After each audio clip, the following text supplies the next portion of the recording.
Okay, okay.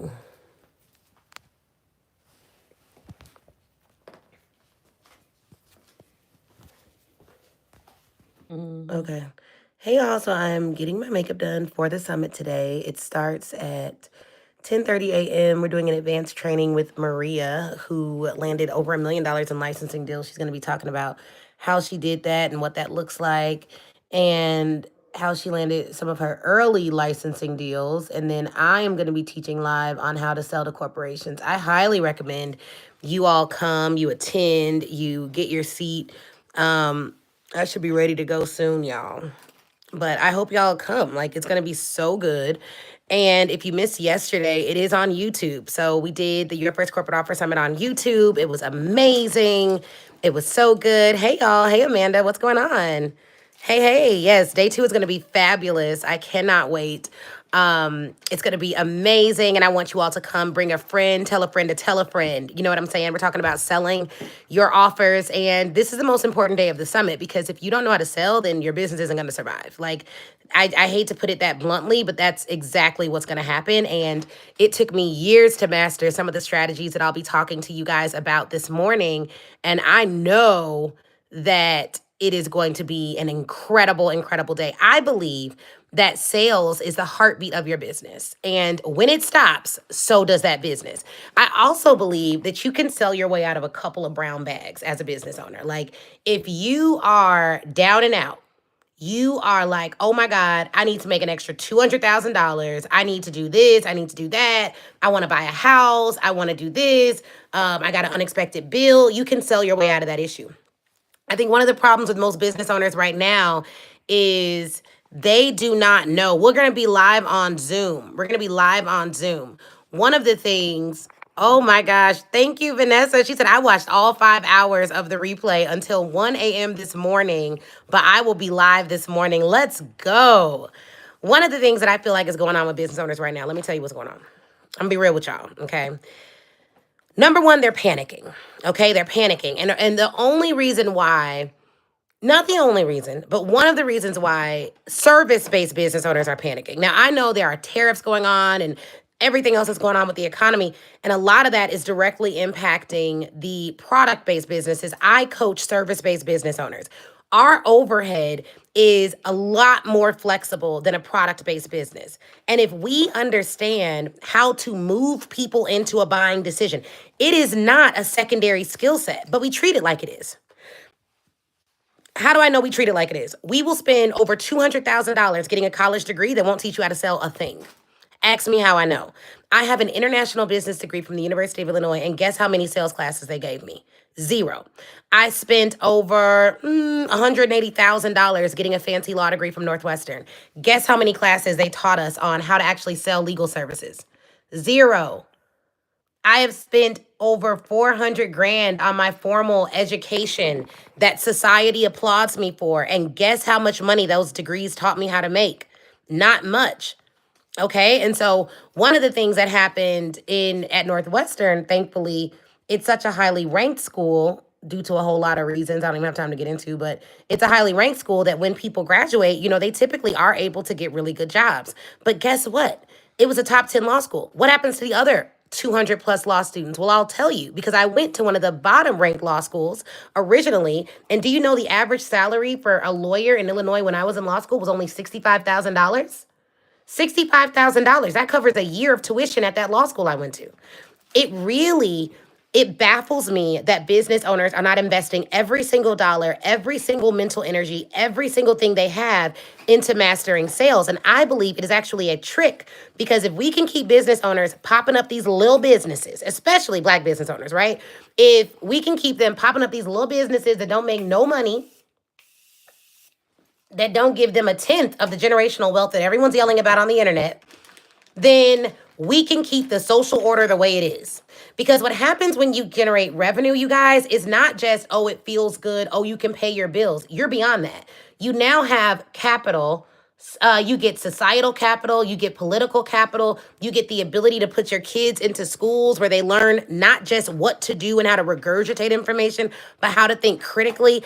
I don't know if you all understand this. I get so passionate about this because I I wasn't just a corporate lawyer. My pro bono practice was a civil rights practice. And so, what I know for a fact is that the poorer you can keep a people, the more criminalized they will be in society. I am so passionate about particularly women and women of color making boatloads of money, like so much money that it makes you uncomfortable. I'm so passionate about it because I understand that although I don't know if we'll ever get justice in this country, we will only get we don't even have a chance at buying a piece of justice if we're poor. And so while everyone wants you focused on everything else, oh, make cute content, do this, do that, sure, do all of that. But if you don't know how to move somebody from a content viewer to a buyer, you are not going to be able to create any amount of sustainability for your business.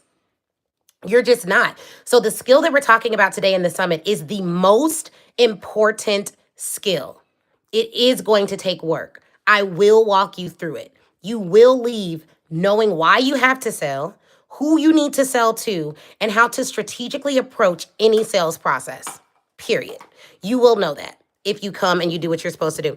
Okay, I got my doctorate on starting a mental health consulting business with no marketing and sales training. Exactly. Of course you did. Of course you did. Of course you did. Why would these universities that understand sales amazingly, that charge over 30-40% more per year sometimes, why would they want you to know how to actually generate revenue and make money? They don't care. Some of these schools, their employment rates are in the absolute toilet. My first job out of college, the University of Illinois, one of the premier institutions, it was just named a public Ivy. Okay. Like literally that school, my first job out of college, y'all, $25,000 a year. Think about that. That didn't even cover a year of tuition at that university, and nobody calls them a scam. It's unreal to me.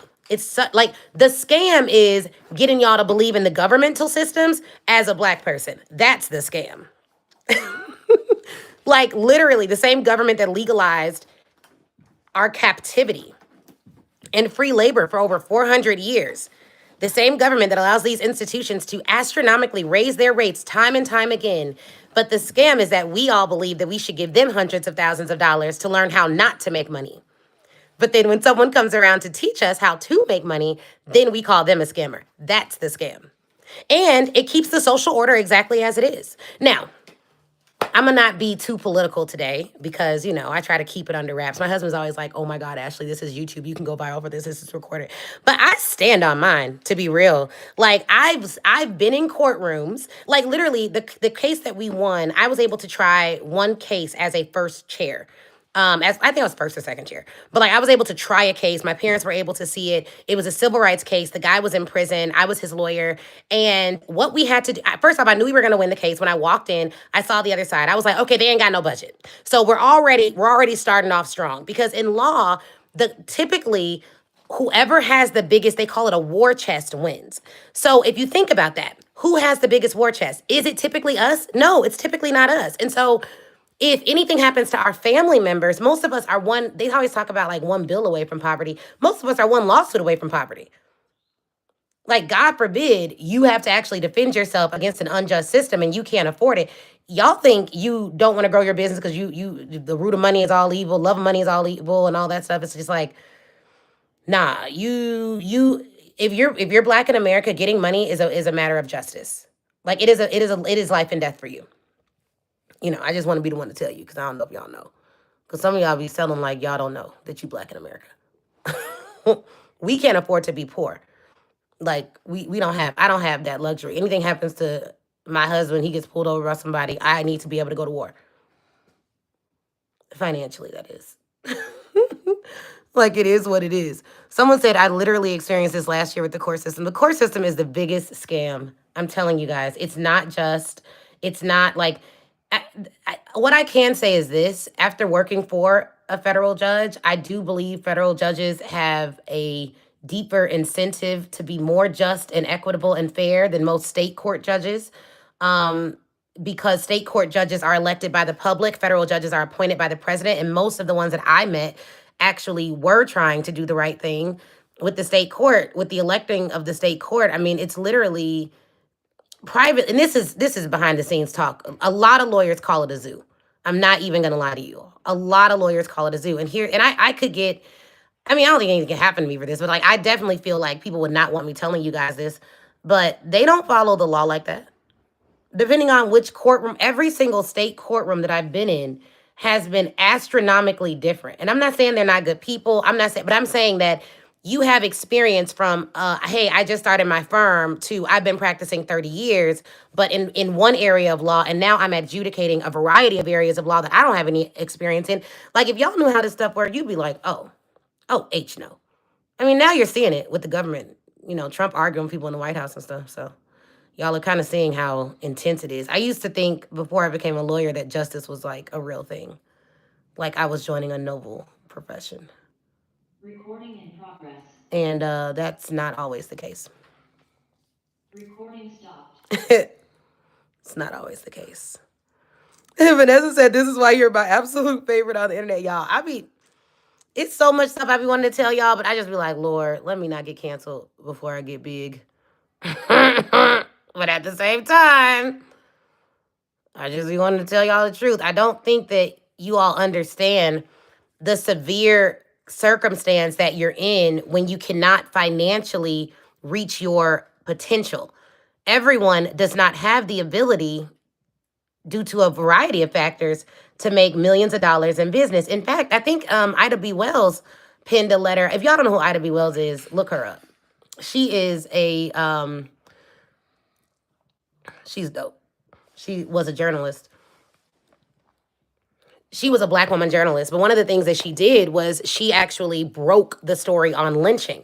And what she found was back in the day, people would, you all know what lynchings are, right? Lynching is when you hang someone by, like, it's a way to kill someone. It's a way to execute a human being, typically using a noose, right? And it's way more graphic than that, but just Google it. Google lynching in America. This is American history.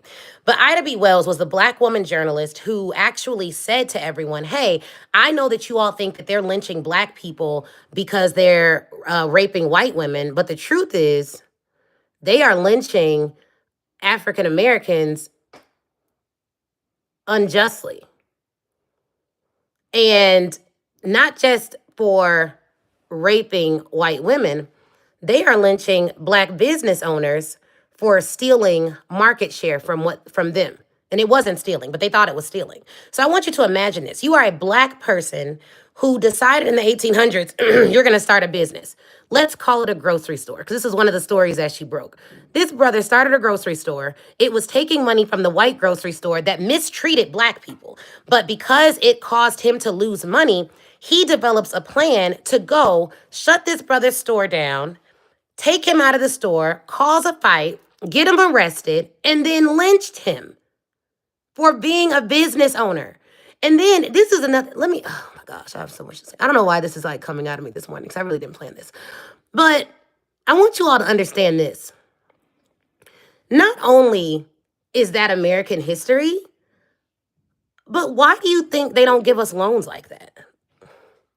Like, this is embedded. You understanding how to generate your own revenue in a way that it can't be stolen from you is not just a matter of you making money. It is a matter of retribution.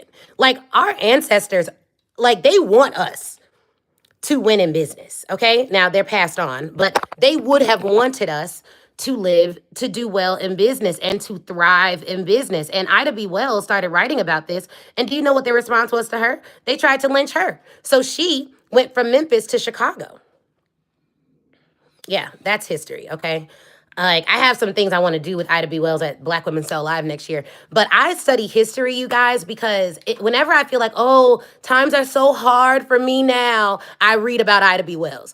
Oh, I can't make it right now, I read about Booker T. Washington. I read W.E.B. Du Bois' works. I read about our ancestors because literally, I just don't understand. Like, we are in a state of lull. Not everyone, but some people. And so we're walking around and we're running these businesses and we're just not focused on the things that are going to push the business forward because we think we have time. But what we don't understand is you don't know when your time is. And God forbid something happens to you, something happens to me. I want to be able to say, hey, I did everything I could to put my daughter in the best position before I left. I put out every book I could to make sure y'all still have my content before I leave. Legacy is about you putting something in the earth now that you may never see the full fruition of. But it's a way to not be selfish with your life. Okay? It's not just about you making money so you can have a jet. I see so like who cares? I mean, if you want a jet, get a jet. But like I could care less about a jet. It would be nice. Now, if you got a jet to give me, then don't hold back. You know what I'm saying? But like I don't wake up every morning to make money so I can have a new car. I wake up so that one, I can show other people that this can be done because there's been so much misinformation about what your potential is. Every single last one of you watching this live video has infinite potential. Like whatever you're doing right now, you could be doing 100 times more. And I don't say that to stress you out or to overwhelm you, but another trick of the messaging that's been put out there right now is telling everyone, especially us like sisters, oh, you're overwhelmed. You're not overwhelmed. Do you know that our capacity to handle life is infinitely greater than what we've been giving ourselves credit for? But if you every single day tell yourself, I'm overwhelmed, I'm stressed out, it's not going to work, I'm not going to be able to do it. Oh my gosh, there's too much going on in the world for me to really stand up and do what I'm called to do in the earth. Then you will be overwhelmed every day. You are not overwhelmed. Some of you are overwhelmed because of your thoughts. Most of you are not overwhelmed by your work. How do I know? Because when you tell me what you want, you know what you want? You want more. You don't want less. You want more money. So that means you want more clients. That means the clients that you have aren't overwhelming you. You know what's overwhelming you? Your thoughts about the clients that you have. Your thoughts about the work. Your capacity to carry is infinitely bigger than what you've been giving yourself credit for. Because if you develop a way to think about anything, you can handle anything that comes your way. But if you are constantly listening to people who have ulterior agendas as it relates to you being who you are called to be, not who you are comforted into, not the version of you who is comfortable, but I believe that the people who find my content are uniquely and designedly called.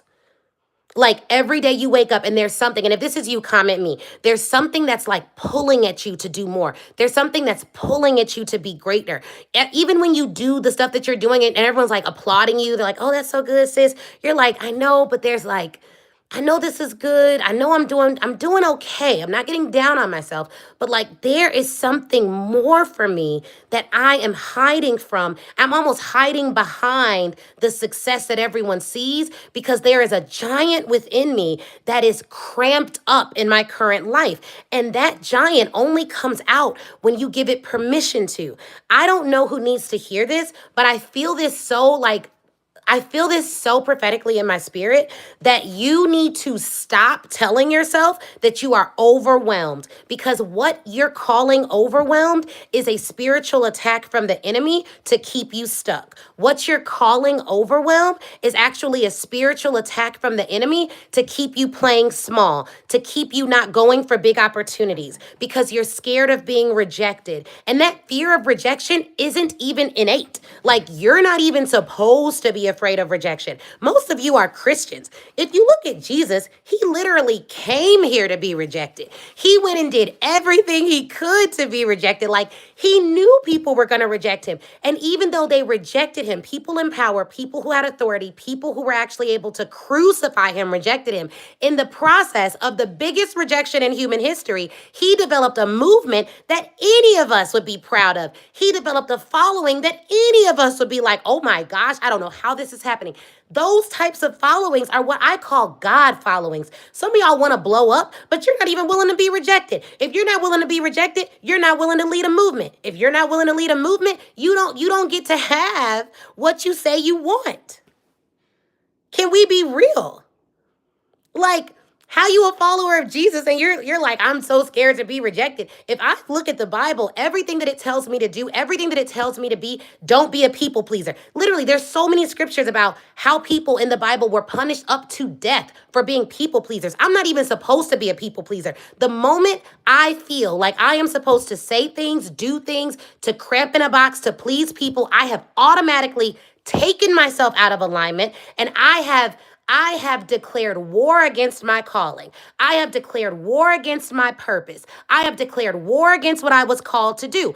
And so I need you all to get something in your spirit that is like, you know what? I'm done being a people pleaser. I'm going to show up every day and I'm going to put out content and I'm going to say what's on my heart. And sometimes I'm going to get it wrong. And sometimes I'm going to be criticized. But every single day I'm going to give it my best because I have the ability to do it. Let me tell you something. There may come a day where I can't get out of bed and do all the things that I'm doing now. So this is why I work hard. You all can steal this mantra. You know, I'm a former IP lawyer. Normally, I don't tell y'all to steal nothing, but y'all can steal this mantra. Every day I can, I do it for every day I can't. Write that in the comments. Every day I can, I do it for every day I can't. Period. So people ask, why do you show up? One, I got big girl bills. Big girl bills. I don't got little girl bills. Okay? I got 6-figure bills that we write every month. Multiple. Okay? Got big girl bills. 2, I got a big girl calling.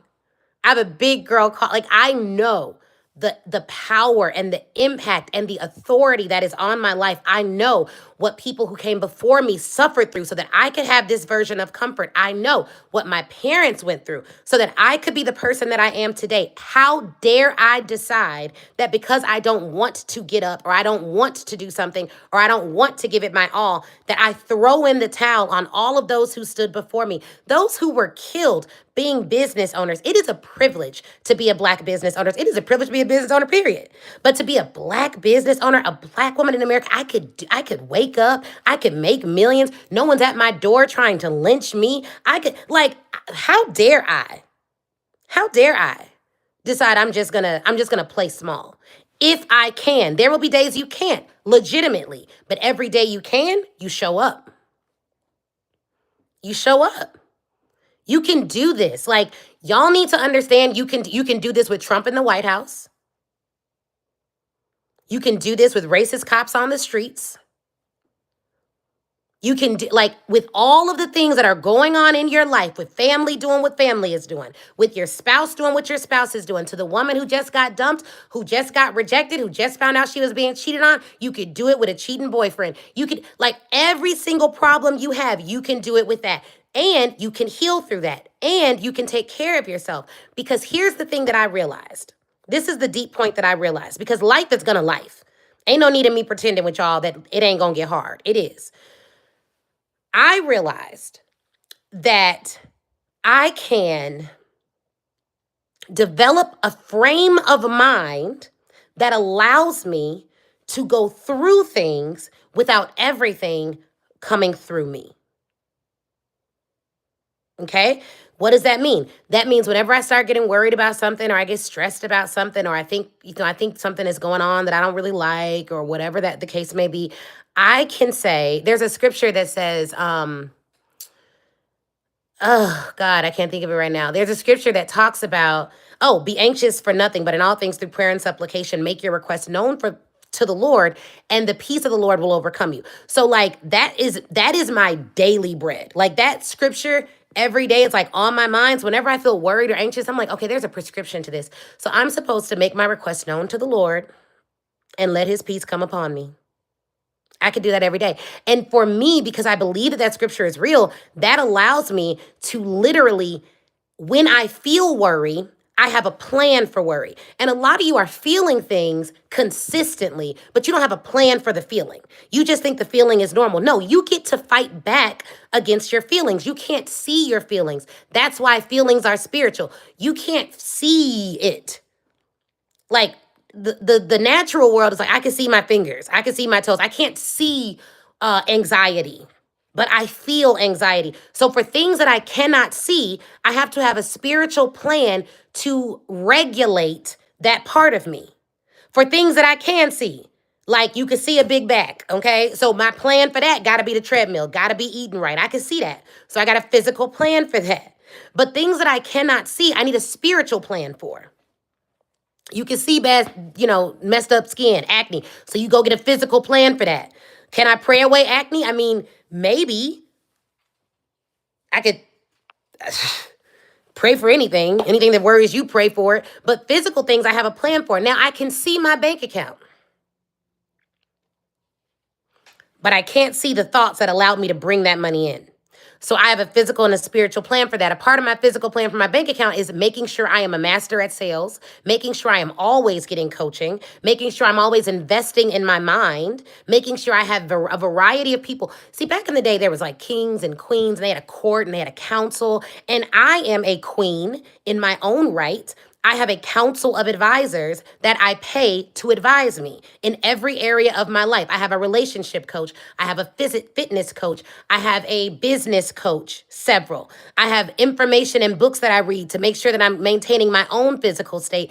That is what I have. Spiritually, I've enrolled in Bible certificate programs. I have pastors and leaders. I'm in spiritual development programs. I pay those leaders to do that. So I'm going to invest in every area you want to see growth. I can tell how much you're going to get back by what you've invested in it pretty easily. Because if you look at the stock market, if I put $0 into the market, people would literally call me insane for thinking that I wanted a $1 million return on my portfolio this year. That's not how it works. Yet and still, we'll put $0 in our business. We'll go to everything free. We won't do anything with the information. And we'll be offended when someone sells us something. And then we're like, oh, I can't believe that I am not getting a huge return in my business. And I'm like, well, I can, because the money you put in your business tells me how much you believe in it. Oh, well, I don't have any money. How many people have you asked to invest in your business? Oh, I don't want to do that. Why? Oh, well, in case it doesn't work. Okay, so the money you put in your business tells me how much you believe in it. If you believe your business is the best investment ever, you'd be excited for people to invest in your business because you know they'll get a return. And if you don't want investors because you want to own all of it because you believe in it that much, then you will do whatever you need to do to get the money you need to invest in your business. And you would not make excuses because you know, like I know, that excuses are literally the tools of the incompetent. Like, we all know that, even though we don't want to admit it. But like, think about it. An employee applies for a job. You ask them a question. Hey, how successful were you in your last job? Oh, the boss was horrible. That's why I couldn't get anything done. I have nothing to show for it. Oh, what would you think about them? You would think they were incompetent. Why? Because they came in with an excuse to an answer that needed to a question that needed an answer. They gave you an excuse. You know in your heart that people who make excuses consistently are incompetent. And yet, when we make excuses, we justify it. And we don't call them excuses, we call them reasons. But just because you dressed it up with a new name doesn't mean that it's not what it is. If I were to put clothing on a skunk, it doesn't mean it's not a skunk. It's just a well-dressed one. And some of you all are calling your reasons, but they're excuses. And that's okay. As long as you don't want anything more for your life, keep making them. Like it is what it is. I think at some point we're going to have some real dialogue about what's going on. And this is the dialogue that I even have with myself, where it's like, yo, you want to lose weight? Why you still eating all them doggone steaks with the juicy, what do I like? Y'all, the fat on it, the ribeye with the bone in. That is not going to help me reach my health goals. I realized I didn't have enough discipline, right? To be like, okay, well, I'm just going to eat lean meats and this and that. I was like, let me just take meat off the table. Let me just take meat off the table. And then I looked at my numbers and I was like, oh, my numbers are way lower when I don't eat meat at all. So I took meat off the table. I was like, ain't no need of me. Oh, well, steak isn't really that bad for you. Okay, but it may not be that bad for somebody else, but for you, it don't work. So I had to stop making excuses. I think that's critically important. Y'all, look. We got 15 minutes until this thing kicks off. Day 2 is about sales. I was just giving y'all my morning musings. If you all enjoyed this, leave a comment. Maybe I'll do this more. I do think that we need to do more in teaching you guys Black history principles, and they're really American history. Because I know I have a lot of people on here who aren't Black, and they're like, oh my gosh, she's talking about Black stuff. A part of how you can fight back against the racist system is when you hear people talking about Black history, like lynchings and slavery, and you're not Black, you need to know it. Why? Because it's not just Black history, it is more American history than it is Black history, considering we did not come here voluntarily. Okay. And so it's great that I have a diverse audience because I want you guys to know that you can actually be allies. And one way you can be allies is by ensuring that you understand your country's history. This is as much your history as it is mine. And so, yeah, I'm about that life. So I hope that that's okay with you. If it is not, that's okay with me. But my core mission is to ensure that you all don't forget who you are, because I think that one of the things they did when slaves came over is they did not learn their names. They gave them numbers. Why? Because your name is attached to an identity. The more I can strip you of your true and purest identity, the more I can make you do whatever I want you to do. The more I can get you to believe that the identity that I gave you is the identity that you really do have, not the identity you were actually born with. Identity is everything. So of course you don't want slaves walking around with names and having marriages and all of that. You want them to have no identity. And so one of the things that I'm always saddened by is when we as a people act like we don't have an incredible identity, like we don't have an identity that is powerful and an identity that is amazing, an identity that is rich in history. Like we are literally royalty. We walked on grounds that had gold underneath them. Like our identity is fabulous. Even when we came to this country after we were freed from the grips of slavery, we survived Jim Crow and didn't just survive it, but started businesses and built our own community. And we always were comfortable being around each other, which is why I always cringe when I hear things like, oh, if we want to learn that, we need to go learn it from some white folks. And I'm just like, oh, so many thoughts, but so many thoughts. Like I can learn from absolutely anyone, but I have learned the most from folks who look like me, because it's one thing to learn marketing from someone who's never had to market the way you're going to have to market. It's another thing to learn marketing from someone who has had to market with all of the biases that you are going to have to market with, which is one of the reasons why when we do have clients who are not diverse and they learn our strategies, they're able to get results in some instances quicker. And I'm not shocked by that, because that is how racism works. Not that they are racist, but that is how racist systems work. You see what I'm saying? So understand this.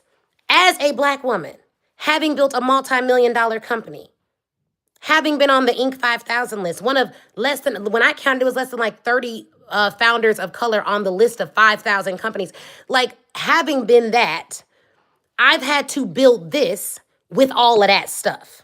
And all of that stuff didn't stop me, not because it's not real, but because I didn't let it. The playing field is not equal. I'm going to teach you how to win on an unequal playing field. You see what I'm saying? So like you're not just learning, oh, I'm going to learn sales. I can learn sales anywhere. No. You're going to learn how to win a war when you don't have all the equipment that your opponents have. Okay?